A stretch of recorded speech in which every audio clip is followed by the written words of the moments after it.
नमस्ते बच्चों, हम लोग बल तथा गति के नियम में कुछ आंकिक प्रश्नों को कर रहे थे और आज भी वॉल्यूम 5 में हम लोग उसी अध्याय के कुछ आंकिक प्रश्नों को करेंगे। तो आइए हम लोग देखते हैं कुछ आंकिक प्रश्न। बल तथा गति के नियम वॉल्यूम 5। पहला प्रश्न है, एक 8000 ग्राम द्रव्यमान का रेल इंजन प्रति 2000 किलोग्राम द्रव्यमान वाले 5 डिब्बों को सीधी पटरी पर खींचता है। यदि इंजन 40,000 न्यूटन का बल आरोपित करता है तथा यदि पटरी 5000 न्यूटन का घर्षण बल लगाती है तो ज्ञात करें। पहला, नेट त्वरण बल, दूसरा रेल का त्वरण, तीसरा डिब्बे 1 द्वारा डिब्बे 2 पर लगाया गया बल। हल। पहला प्रश्न था नेट त्वरण बल। चूँकि इंजन द्वारा लगाया गया बल 40,000 न्यूटन है और उसके विरुद्ध जो है 5000 न्यूटन का घर्षण बल लग रहा है, इसलिए कुल जो है कुल त्वरण बल जिसके द्वारा इंजन जो है अपने डिब्बों को खींच रही है वो इंजन द्वारा लगाया गया बल से घर्षण बल को घटाने पर प्राप्त होगा। अर्थात 40,000 घटाओ 5000 बराबर 35,000 न्यूटन। दूसरा प्रश्न था ट्रेन का त्वरण। तो हम जानते हैं त्वरण बराबर होता है बल बटा द्रव्यमान, अर्थात 35,000 न्यूटन बटा द्रव्यमान हो जाएगी 5 डिब्बों का द्रव्यमान, अर्थात 5 गुना 2000। इसे हम लोग काटने पर प्राप्त होती है 3.5 मीटर प्रति सेकंड स्क्वायर। तीसरा प्रश्न था डिब्बे 1 द्वारा डिब्बे 2 पर लगाया गया बल। चूँकि डिब्बा 1 जो है उसके पीछे 4 डिब्बों को जो है खींचता है, इसलिए डिब्बे 1 द्वारा दूसरे डिब्बे पर लगाया गया बल बराबर द्रव्यमान गुना त्वरण। यहाँ द्रव्यमान 4 डिब्बों का द्रव्यमान के बराबर होगा, क्योंकि एक डिब्बे के पीछे और 4 डिब्बे हैं, इसलिए 2000 गुना 4 और त्वरण हमने ज्ञात किया था 3.5, तो उसके साथ गुना करने पर ये 8000 गुना 3.5 बराबर 28,000 न्यूटन। 8वां प्रश्न है, एक गाड़ी का द्रव्यमान 1500 किलोग्राम है। यदि गाड़ी को 1.7 मीटर प्रति सेकंड स्क्वायर के ऋणात्मक त्वरण अर्थात अवमंदन के साथ विरामावस्था में लाना है तो गाड़ी तथा सड़क के बीच लगने वाला घर्षण बल कितना होगा। यहाँ गाड़ी का द्रव्यमान m दिया हुआ है 1500 किलोग्राम और त्वरण दिया हुआ है -1.7 मीटर प्रति सेकंड स्क्वायर। चूँकि ये त्वरण अवमंदन है इसीलिए इसमें माइनस का चिन्ह लगा और अंतिम वेग v बराबर 0 है, क्योंकि गाड़ी विरामावस्था में आ जाती है।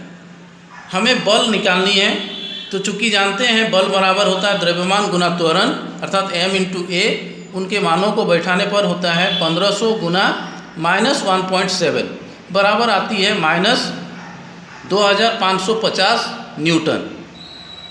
बल का ऋणात्मक चिन्ह यह दर्शाता है कि बल गति के विपरीत लग रहा है, अर्थात यह घर्षण बल है। इसलिए हम लोग घर्षण बल को लिख सकते हैं 2550 न्यूटन, क्योंकि घर्षण बल हमेशा गति के विरुद्ध लगता है, विपरीत दिशा में लगता है, इसलिए घर्षण बल लिखने पर -2 हटा देंगे तो ये 2550 न्यूटन होगा और केवल बल अगर हमें लिखना है तो माइनस के साथ हो जाएगा 2550 न्यूटन। 9 नंबर प्रश्न है, किसी m द्रव्यमान की वस्तु जिसका वेग v है का संवेग क्या होगा। तो ये संवेग का सूत्र में ही हम लोग जानते हैं संवेग बराबर द्रव्यमान गुना वेग होता है, इसलिए संवेग m × v होगा। 10वां प्रश्न है, हम एक लकड़ी के बक्से को 200 न्यूटन बल लगाकर उसे नियत वेग से फर्श पर धकेलते हैं, बक्से पर लगने वाला घर्षण बल क्या होगा। यहाँ बल दिया हुआ है 200 न्यूटन। अब चूँकि बक्से को नियत वेग से धकेलते हैं इसलिए बक्से पर लगने वाला नेट बल अर्थात बाह्य असंतुलित बल का मान 0 होगा, अर्थात घर्षण बल का मान भी लगाए गए बल के समान होगा, इसलिए घर्षण बल बराबर हो जाएगा 200 न्यूटन। चूँकि इसमें क्या होता है, बाह्य असंतुलित बल शून्य होने पर ही जो है वस्तु एक नियत वेग से चल सकती है। तो इसीलिए जितना बल हम लोग लगाए थे उतना ही घर्षण बल भी लगेगा, तभी वस्तु एक समान नियत वेग से जा सकता है। इसलिए घर्षण बल भी 200 न्यूटन होगा। 11वां प्रश्न है, दो वस्तुएं प्रत्येक का द्रव्यमान 1.5 किलोग्राम है, एक ही सीधी रेखा में एक दूसरे के विपरीत दिशा में गति कर रही है। टकराने के पहले प्रत्येक का वेग 2.5 मीटर प्रति सेकंड है। टकराने के बाद यदि दोनों एक दूसरे से जुड़ जाती है तब उसका सम्मिलित वेग क्या होगा। यहाँ हमने इसको एक चित्र के माध्यम से इसे दिखाया है। ये पहली वस्तु है ए, जिसका द्रव्यमान 1.5 किलोग्राम है।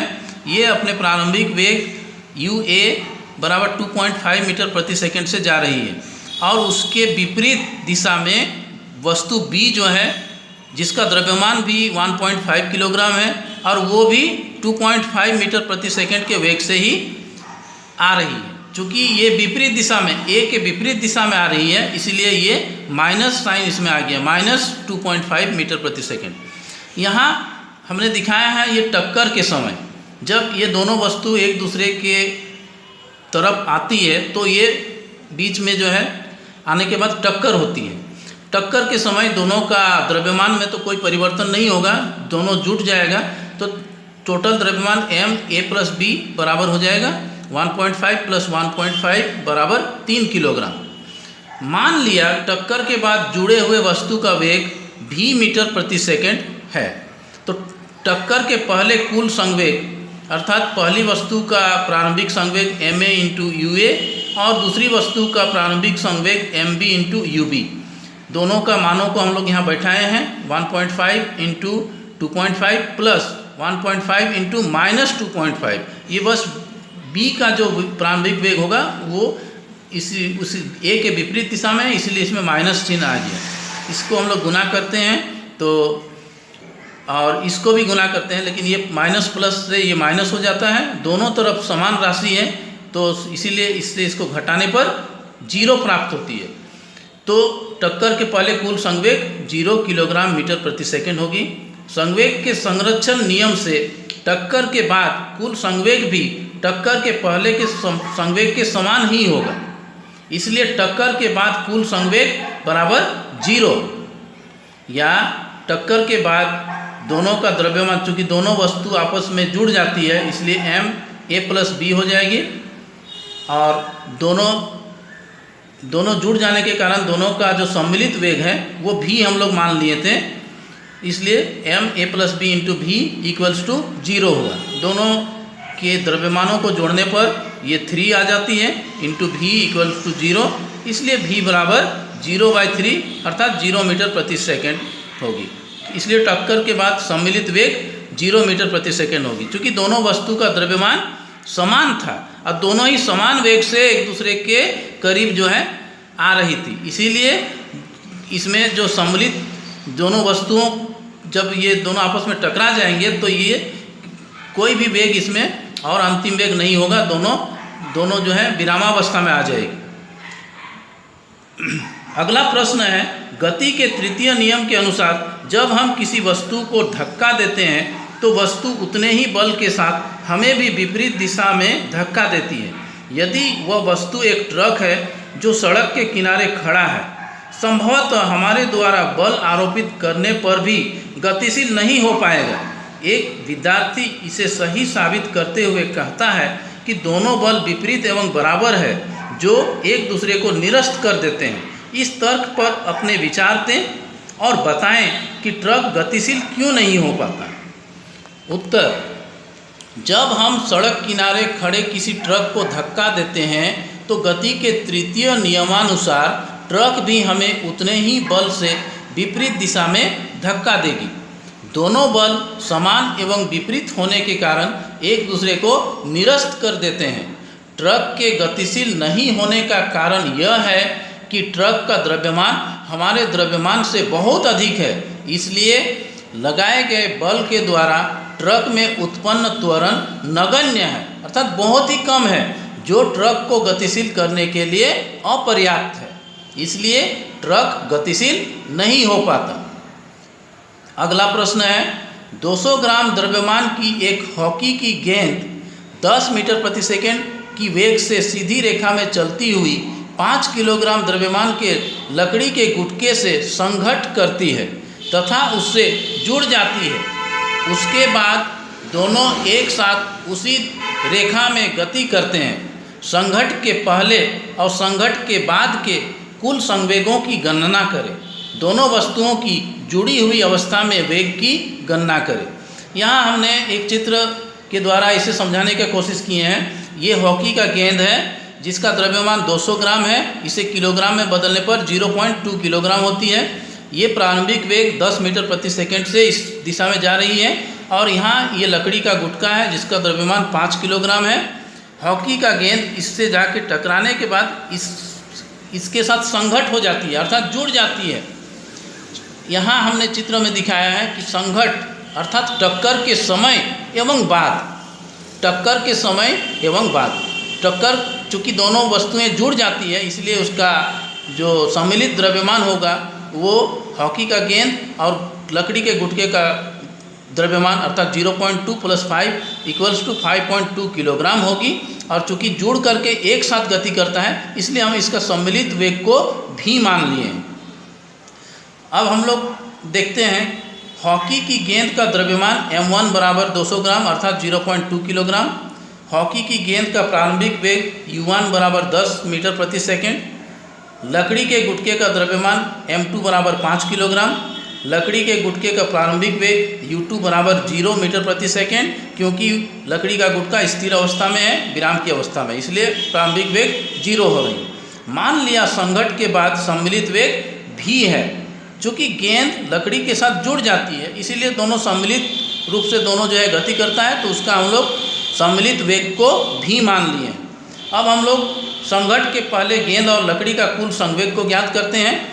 ये है m1 × u1, ये हॉकी के गेंद का प्रारंभिक संवेग, और प्लस m2 × u2, ये है लकड़ी के गुटके का प्रारंभिक संवेग।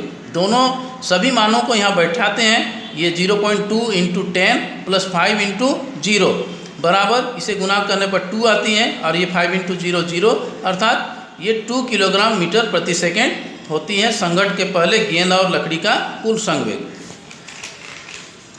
संघट्ट के बाद गेंद एवं लकड़ी का सम्मिलित संवेग, चूँकि दोनों वस्तुएं एक साथ जुड़ जाती है और उसके बाद गति करती है, साथ साथ गति करती है, इसलिए दोनों का द्रव्यमान m1 + m2 इंटू दोनों का जो सम्मिलित वेग है वो v है। तो m1 + m2 × v हो गया, इक्वल्स टू दोनों का द्रव्यमान को यहाँ जोड़ दिए हैं 0.2 + 5 × v = 5.2 × v किलोग्राम मीटर प्रति सेकंड। इसको हम लोग समीकरण 1 माने। अब संवेग संरक्षण नियम से हम जानते हैं कि संघट्ट के पहले गेंद और लकड़ी का कुल संवेग बराबर हो जाएगी संघट्ट के बाद दोनों का कुल संवेग। तो हमने पहले ज्ञात किए हैं, ये संघट्ट के पहले का कुल संवेग है 2 और संघट्ट अर्थात टक्कर के बाद का कुल संवेग है 5.2 × v। इससे हम v का मान ज्ञात कर सकते हैं। v = 2/5.2, इसे निकालने पर 0.38 मीटर प्रति सेकंड आती है। अब v के मान को समीकरण 1 में रखने पर यहाँ ये v का मान हम लोग निकाल चुके हैं। इसके मान को यहाँ समीकरण 1 में रखेंगे तो संघट्ट के बाद कुल संवेग हमें प्राप्त होगी 5.2 × v बराबर 5.2 × 0.38 बराबर 1.976 किलोग्राम मीटर प्रति सेकंड। दोनों वस्तुओं की जुड़ी हुई अवस्था में वेग, जिसे हमने यहीं पर ज्ञात किया था, v बराबर 0.38 मीटर प्रति सेकंड। ये एक आंसर है और ये एक आंसर है। अगला प्रश्न है 10 ग्राम द्रव्यमान की एक गोली सीधी रेखा में 150 मीटर प्रति सेकंड के वेग से चलकर एक लकड़ी के गुटके से टकराती है और 0.03 सेकंड के बाद रुक जाती है। गोली लकड़ी को कितनी दूरी तक भेदेगी? लकड़ी के गुटके द्वारा गोली पर लगाए गए बल के परिमाण की गणना करें। यहाँ हम लोग लिखते हैं गोली का द्रव्यमान m बराबर 10 ग्राम अर्थात इसे किलोग्राम में बदलने पर 0.01 किलोग्राम होती है। गोली का प्रारंभिक वेग u बराबर 150 मीटर प्रति सेकंड समय t बराबर दी हुई है 0.03 सेकेंड। गोली का अंतिम वेग v 0 मीटर प्रति सेकेंड होगी क्योंकि गोली रुक जाती है। गोली द्वारा लकड़ी को भेदी गई दूरी s हमें ज्ञात करनी है और गुटके द्वारा गोली पर लगाया गया बल F हमें ज्ञात करनी है। गति के पहले नियम से v बराबर हम जानते हैं v बराबर u प्लस at होती है, अर्थात v का मान 0 है इक्वल्स टू u है 150 प्लस a इंटू 0.03। 150 को हम इधर लाए हैं तो माइनस 150 हो गई है 0.03 a, अर्थात a बराबर आती है माइनस 150 बटा 0.03 इक्वल्स टू, इसे भाग देने पर माइनस 5000 मीटर प्रति सेकंड स्क्वायर आती है। त्वरण का मान आया माइनस 5000 मीटर प्रति सेकंड स्क्वायर। अब गति के दूसरे नियम से हम जानते हैं s equal to u t plus half a t square होती है। सभी मानों को बैठाने पर ये u के जगह 150 गुना t के जगह 0.03 प्लस 1/2 इंटू a के जगह माइनस 5000 गुना t स्क्वायर अर्थात 0.03 का होल स्क्वायर। इसे हमने यहाँ पर कैंसिल किया है 2 और 5000 को, तो ये 2500 इधर आ गया। अब ये गुना करने पर 4.5 आती है, माइनस प्लस माइनस माइनस 2500 गुना ये 0.03 का स्क्वायर होता है 0.0009। अब इक्वल्स टू होता है 4.5 माइनस इसे गुना करने पर 2.25 आती है और इससे इसको घटाने पर 2.25 मीटर होती है। तो ये हमारा s निकला है दूरी। अब हमें निकालना है बल, चूँकि बल बराबर होता है m into a equals to 0.01 into minus 5000, ये गुना करने पर आता है माइनस 50 न्यूटन। ये ऋणात्मक चिन्ह यह दर्शाता है कि गुटके द्वारा गोली पर लगाया गया बल प्रतिरोधी बल है जो गोली की गति के विपरीत दिशा में है। तो बच्चों आज हम लोग इतना ही करते हैं। अगले वॉल्यूम में हम लोग और आंकिक प्रश्न और भी बहुत सारे हैं उसे करेंगे। धन्यवाद।